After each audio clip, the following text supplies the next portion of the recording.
September 5th, 2004, Lake City, South Carolina. Small towns like this are supposed to be predictable. The same streets, the same grocery stores, the same faces behind the counter every morning. Most people believe that nothing truly terrible can hide inside a place where everybody knows everybody. But that belief is a lie. My name is Miller Files. I have spent most of my life investigating crimes that small towns would rather forget. Murders that quietly sit in police files for years while the truth waits somewhere in the shadows. The Lindsay Shawn Simmons case is one of those stories. If you drove through Lake City in 2004, you would have seen exactly what you expect from a southern town. Tree-lined streets, modest houses, church signs standing beside quiet roads, and families who believed they were living in a place far away from the violence of larger cities. But violence does not care about geography. It only waits for opportunity. Lindsay Shawn Simmons was 19 years old when she died. 19 years old is an age that usually belongs to late nights with friends and dreams about the future. For Lindsay, life had already moved much faster. She was a mother. Her son was only 1 year old. Friends remembered her as someone quiet but determined. She did not talk much about her struggles, but anyone who knew her could see the weight she carried. Raising a child at that age meant every decision mattered. Rent mattered. Food mattered. Safety mattered. And safety is the one thing that disappeared from Lindsay's life on the night of September 5th. Her apartment sat inside a modest complex known as Kroger Circle. The buildings were simple and aging, arranged around a small parking lot where neighbors often recognized each other's cars. Nothing about the place suggested that it would become the center of a murder investigation. That night began like any other quiet Sunday in Lake City. Streetlights flickered on, one by one, as the sky turned dark. Families finished dinner. Televisions glowed inside living rooms across the town. Most people were preparing for the work week ahead. Inside her apartment, Lindsay was alone. At least, that is what investigators first believed. What happened next lasted only minutes, but the consequences would stretch across 2 decades. When police finally arrived at the apartment, they found a scene that investigators know too well: a still room, a silent floor, and a body. Lindsay Simmons had been stabbed repeatedly in the neck. The wounds were deep and violent. Anyone who has investigated homicide cases understands immediately what that type of injury means. This was not accidental violence. This was deliberate. The kind of attack where the killer stands close enough to feel the victim breathing. The kind of attack that leaves no doubt about intention. There was no sign that the apartment door had been forced open. No broken windows, no damaged locks. That detail changed the direction of the investigation almost instantly. Someone had entered that apartment without a struggle, which meant Lindsay most likely knew the person who walked through that door. Investigators continued examining the scene and found another detail that made the case even more disturbing. Part of a rug had been pulled across Lindsay's body. Not enough to conceal the crime completely, just enough to suggest the killer had paused after the attack. In homicide investigations, that moment matters. It suggests awareness. It suggests thought. And sometimes it suggests guilt. But the most chilling discovery in the apartment was not what investigators saw. It was what they did not see. Lindsay's 1-year-old son was missing. For detectives, the absence of the child raised immediate questions. If the child had been present during the attack, it would mean the killer was capable of extreme cruelty. If the child had been removed before the attack, it meant the murder had been planned. Detectives began tracing the final hours of Lindsay's life. Who had spoken to her that day? Who knew where she was? Who might have had a reason to want her gone? In small towns, information spreads quickly. Within hours, investigators began hearing the same name repeated during interviews. Mack Hanna. Hanna was the father of Lindsay's child. At first, the name did not seem unusual. Whenever a young mother is killed, investigators naturally look at the people closest to her life. But as detectives continued speaking with witnesses, something unsettling began to emerge. Earlier that day, Hanna had reportedly made a strange statement, a statement that at first sounded like frustration. Later, it sounded like prophecy. According to one witness, Hanna said the child would not be going back to Lindsay that night. When detectives first heard this, they wrote it down as another curious detail in a complicated case. But the deeper they looked, the more the story began to change. Because Lindsay had not just been a young mother. She had been involved in a conflict over custody. Custody battles often create the most dangerous emotional environments investigators ever encounter.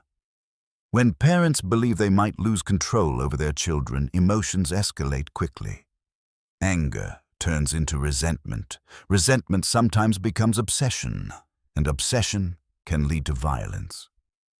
As detectives continued building the timeline of Lindsay's final day, they realized something deeply troubling.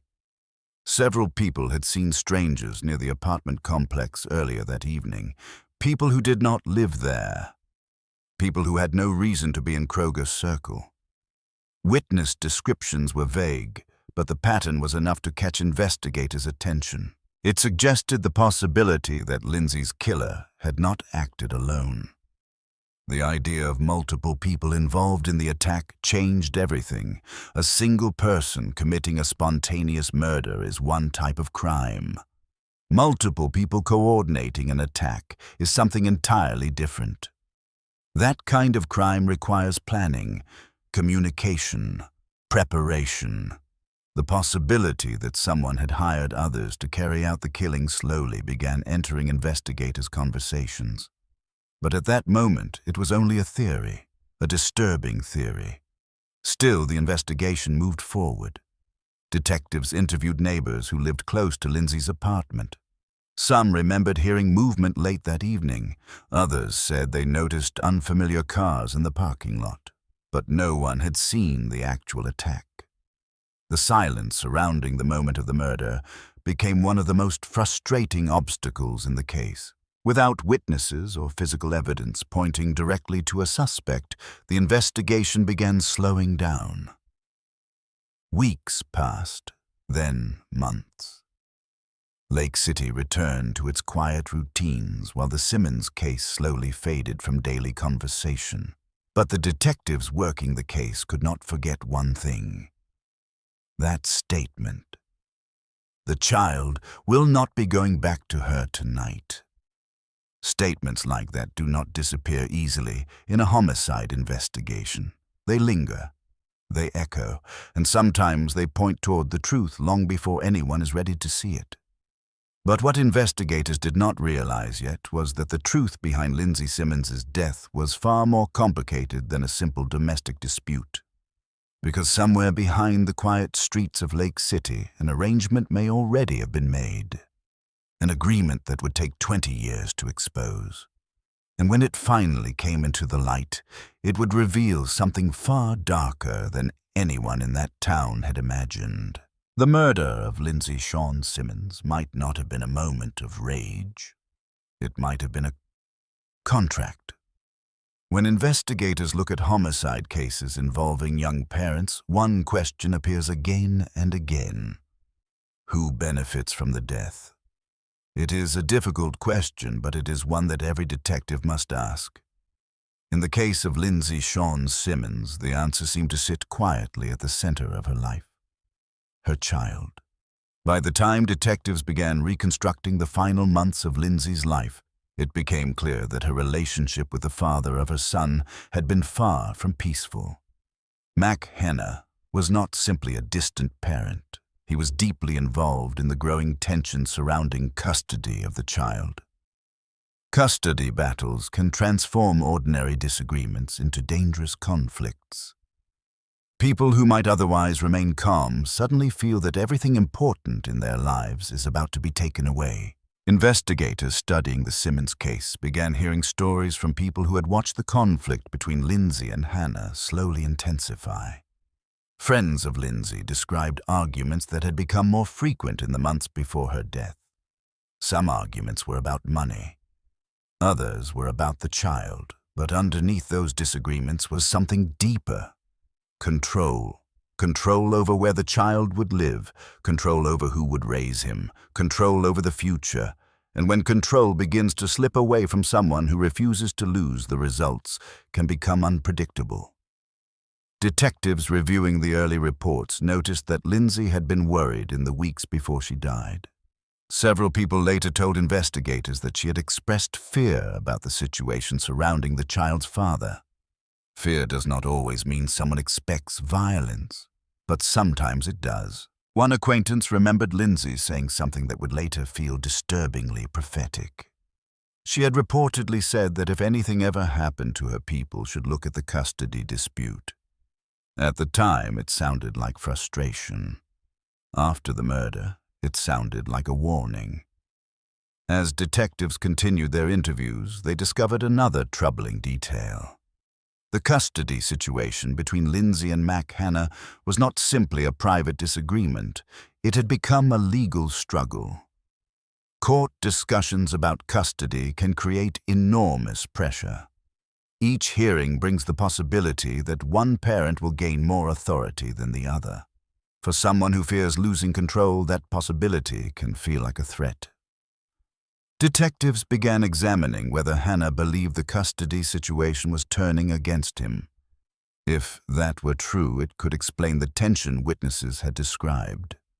But tension alone does not prove murder. Investigators still needed evidence that someone had acted on that tension. The case slowly moved forward, while detectives collected small fragments of information. Neighbors continued describing unusual activity around the apartment complex on the night Lindsay died. Some reported seeing unfamiliar people walking near the building. Others remembered vehicles they had never seen before parked nearby. The descriptions were inconsistent, but the idea that strangers had been present refused to disappear from the investigation. One detective working the case later described that moment as the point where the investigation began shifting toward a more disturbing possibility. What if the killer was not someone close to Lindsay at all? What if the killer had been sent? The theory sounded extreme at first, but extreme theories sometimes become reality when investigators continue digging. Detectives began exploring the possibility that someone might have arranged for others to carry out the attack. If that were true, the murder would not simply be a crime of anger. It would be a contract.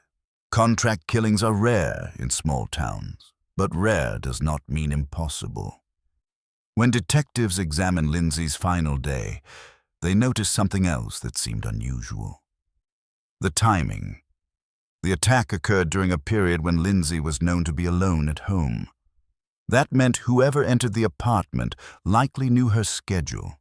They knew when she would be vulnerable. Information like that rarely reaches strangers by accident. It usually comes from someone who already knows the victim. As detectives reviewed statements from witnesses, another pattern began emerging. Some people claimed that Mack Hanna had been determined to gain custody of the child. Determination itself is not a crime, but the intensity described by some witnesses raised questions. One individual later told investigators that Hanna had spoken about the custody situation in ways that sounded increasingly desperate. Desperation can push people toward decisions they might never consider under normal circumstances. The investigation continued slowly. Forensic evidence from the scene offered limited answers. The apartment had not produced clear physical evidence that could immediately identify the killer. Without direct evidence, detectives were forced to rely heavily on interviews and timelines. Weeks turned into months. Months slowly became years. The Simmons case began slipping toward what investigators call a cold case. Cold cases do not mean the investigation stops. It means the answers remain out of reach. But some detectives never forget the details that refuse to make sense. For the investigators who had worked Lindsay's case from the beginning, several details continued to echo through their memories. The strange statement about the child not returning that night. The unfamiliar people near the apartment. The growing conflict over custody. Each detail on its own might have meant nothing. Together they suggested something darker. A possibility that someone had decided the easiest way to win the custody battle was to remove the other parent entirely. If that possibility were true, it meant the murder of Lindsay Simmons had not been spontaneous. It had been arranged. But proving that kind of crime requires more than suspicion. It requires someone to speak. And in Lake City, for a very long time, no one did. Cold cases have a strange life of their own. They do not disappear. They wait. Sometimes they sit quietly inside a metal cabinet in a police evidence room. Sometimes they exist only in the memories of detectives who refuse to let them go. The Simmons case slowly became one of those files. Months after the murder, the investigation had reached a frustrating wall. Detectives had theories. They had suspicions, but they did not yet have enough evidence to move forward. In homicide investigations, time can be both an enemy and an ally. Memories fade. Witnesses move away. Evidence grows harder to interpret. But sometimes time also does something unexpected. It changes people. And when people change, they sometimes decide to talk. In the years following Lindsay's death, Lake City returned to its quiet rhythm. New families moved into the apartment complex. Children who once played in the parking lot grew older. But the story of the young mother who had been murdered never completely disappeared from local memory. People remembered. They remembered the night. They remembered the police cars. And they remembered the questions that had never been answered. Detectives who had worked the case during the early years occasionally returned to the file. They reread witness statements. They reviewed photographs from the crime scene. They studied the timeline again and again, looking for details that might have been missed. One of the most persistent questions remained the same. Who had entered the apartment that night, and why? Some investigators believed the answer was connected to the custody conflict. Others wondered whether the stranger seen near the apartment might hold the key to the mystery. But without cooperation from witnesses, the investigation remained stalled. Years passed. Eventually, the case officially became what law enforcement calls a cold case. Cold case does not mean forgotten. It means unfinished. Inside the Florence County Sheriff's Office, the Simmons file remained on record. Photographs of the apartment, reports from forensic technicians, statements from neighbors and acquaintances. Everything remained preserved, waiting for the moment when the investigation might begin again. For many years, that moment did not come. But the quiet surface of the case hid something investigators could not see at the time. People who knew pieces of the truth. People who had heard conversations. People who had witnessed things they never told police. Silence can last a long time in small communities. Fear can keep people quiet. Loyalty can keep people quiet. Sometimes guilt keeps people quiet, but silence rarely lasts forever. Nearly 2 decades after Lindsay Simmons was killed, something began to change. Investigators revisiting the cold case started receiving new information. At first, the details were small. Fragments of memory, conversations that people had once been afraid to repeat. But as detectives listened carefully to the new statements, a pattern slowly began to emerge. The idea that the murder had been arranged started appearing again. Only this time the theory came with names. 2 names, Tonya Burgess, Kim Burgess. The sisters had not been central figures in the original investigation. Years earlier, their connection to the case had not been clear. But the new information suggested something investigators could no longer ignore. The possibility that the Burgess sisters had been involved in the attack itself. Detectives began reviewing the original evidence again with these names in mind. Witnesses who had once described unfamiliar individuals near the apartment suddenly seemed more important.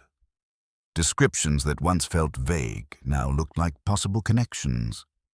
Investigators also began examining whether anyone might have asked the sisters to carry out the attack.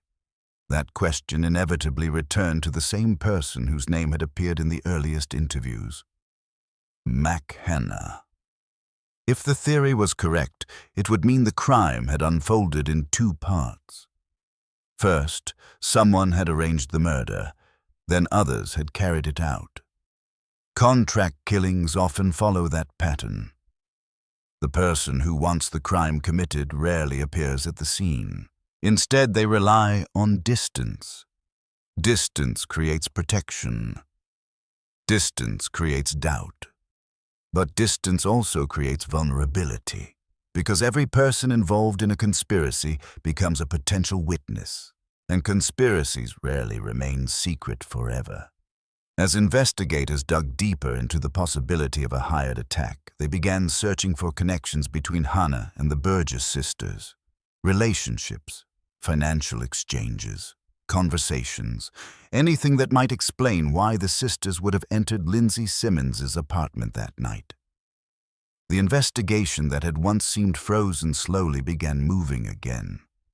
Detectives conducted new interviews. Old witnesses were contacted. People who had been silent for years were asked the same question investigators had asked decades earlier. What do you know about the night Lindsay Simmons died? This time, some of the answers were different. Memories that had once been buried were now resurfacing. Some witnesses described hearing discussions about harming Lindsay before the murder occurred. Others claimed they had heard rumors about money changing hands. Rumors alone do not solve murder cases, but rumors can point detectives toward the truth. The more investigators listened, the clearer the picture became. The death of Lindsay Simmons might have been the result of a plan involving multiple people, a plan built around one central motive, control of the child. But building a theory and proving it in court are very different challenges. Detectives now faced the difficult task of transforming years of whispers into evidence strong enough to bring charges. For the Simmons case, that moment had been delayed for 20 years. But the silence that once protected the truth was beginning to crack, and when silence breaks, investigations that once seemed impossible suddenly move forward, because the past never truly disappears. It only waits for someone to look again. Cold cases rarely break all at once. They crack slowly. One conversation leads to another. One memory unlocks a second memory that had been hidden for years. For the detectives who reopened the Lindsay Simmons case nearly 2 decades after her death, the turning point began with something simple. Someone finally talked. The investigators working the cold case had spent months reviewing every document from the original investigation. They studied the statements that had been collected years earlier and compared them with new information that had recently surfaced. Patterns began to appear. Names that had once seemed distant from the crime started appearing again. The Burgess sisters, Tonya Burgess and Kim Burgess. Detectives began conducting new interviews with people who had once known them. Some of those conversations were uncomfortable. Others were cautious. But slowly, the wall of silence that had surrounded the case for 20 years began to weaken. One witness described hearing conversations years earlier that suddenly sounded very different in the context of the reopened investigation. According to that witness, there had been talk about harming Lindsay before the murder happened. At the time, those conversations had sounded like angry threats. Years later, they sounded like planning. Investigators continued collecting statements, and a disturbing picture began to form. Several people suggested that Mack Hanna had been deeply frustrated about the custody situation involving his child. Frustration alone does not lead to murder, but when frustration is combined with opportunity and influence, it can create dangerous outcomes. Detectives began exploring the possibility that Hanna had asked others for help solving what he viewed as a problem. The problem was Lindsay Simmons. If Lindsay disappeared, the custody conflict would disappear with her. That possibility may have seemed unthinkable to many people in Lake City. But homicide investigators understand something that ordinary citizens often do not. People are capable of extraordinary decisions when they believe they have something to gain. The investigation continued moving forward. Detectives searched for connections between Hanna and the Burgess sisters. They examined relationships that had existed years earlier. They studied whether the individuals had been in contact around the time of the murder. Even after 2 decades, the possibility of financial arrangements could not be ignored. Money often leaves traces even when time has passed. At the same time, investigators began reconstructing the events of the night Lindsay died with greater precision. Witness statements were re-examined. Movements of vehicles near the apartment complex were reconsidered. The descriptions of unfamiliar individuals seen near Kroger Circle suddenly carried greater weight. Detectives began believing that Tonya and Kim Burgess may have been the individuals seen near the apartment that night. If that theory was correct, the timeline began to make sense. The sisters could have entered the apartment together. Lindsay may have opened the door because she recognized them or believed they had a reason to be there. Once inside, the situation could have escalated quickly. The attack itself had been violent and direct. Multiple stab wounds to the neck suggested close proximity between the victim and the attackers. It also suggested determination. The killers were not taking chances. They intended to make sure Lindsay Simmons would not survive the encounter. After the attack, the rug partially covering her body suggested that the attackers had paused before leaving. Moments like that are often filled with adrenaline and panic, but they can also be moments when people realize the reality of what they have done.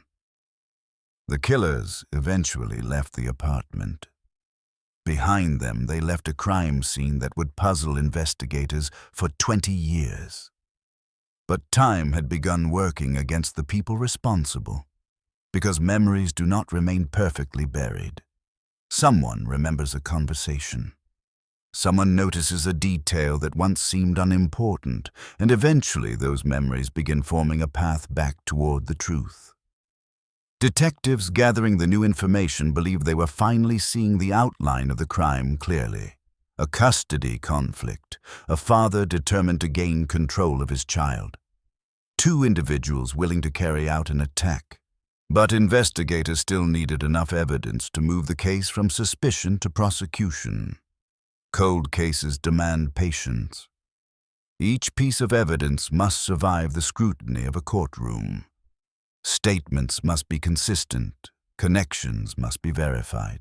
The investigation continued until detectives believed they had enough to act.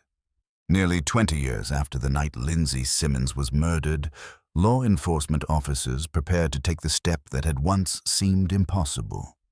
Arrests: Tonya Burgess, Kim Burgess, and Mack Hanna. The charges reflected what investigators now believed had happened: murder, criminal conspiracy, accessory to murder. The quiet town of Lake City suddenly found itself confronting a crime that had waited 2 decades for justice. For the detectives who had followed the Simmons case for years, the arrests represented more than legal action. They represented the moment when silence finally gave way to truth. But the story of Lindsay Simmons was not over yet. Because arrests are only the beginning of the final chapter in a murder investigation. The real test comes in court, where the past must be reconstructed piece by piece, where witnesses must speak openly about events that many tried to forget, and where the truth about that night in 2004 will finally face the light.